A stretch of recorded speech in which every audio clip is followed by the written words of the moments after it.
Chapter 13 is going to be on probability. And in section 1, we're going to look at representing sample spaces, and we're going to do that visually with tree diagrams. We're not going to use the idea of lists and tables. We won't do those, but we will use a tree diagram. And then once we look at them visually, we'll talk about the fundamental counting principle, which will help us a lot more than visually representing our sample spaces. So first off, what is a sample space and a tree diagram?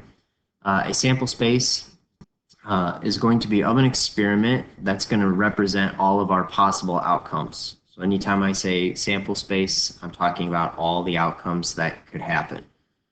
And then we can do that by representing it in terms of what a tree diagram is. Okay, so I'm going to show you an example as to what that looks like, maybe a couple.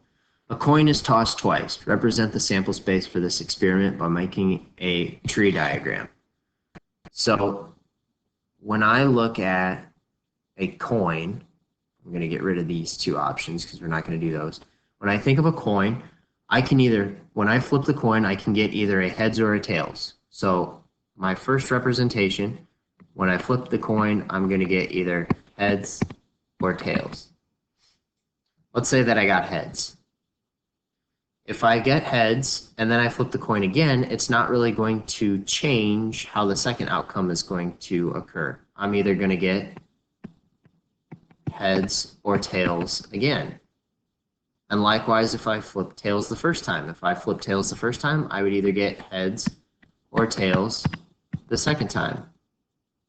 So we can say then our outcomes, or our sample space, this one up here would be, I got two heads.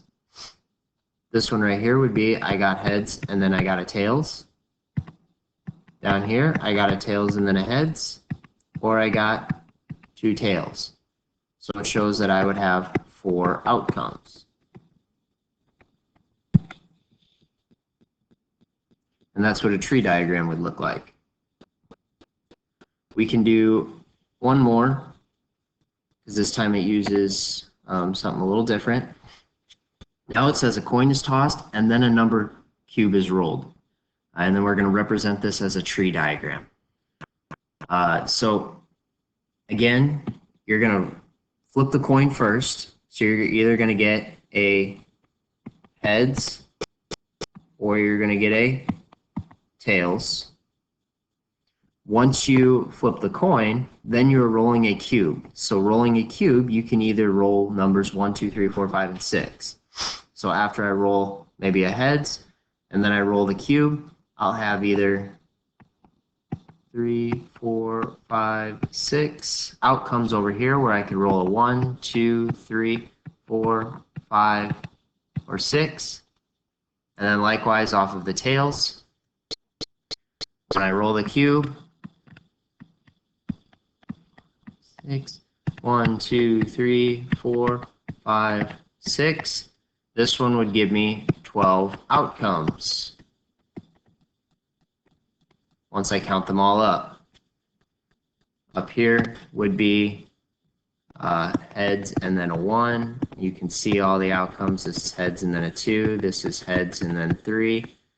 Yada, yada, yada. You'd count those all up there. You'd get 6. And then if you count all these down here, you get 6 more, giving you a total of 12.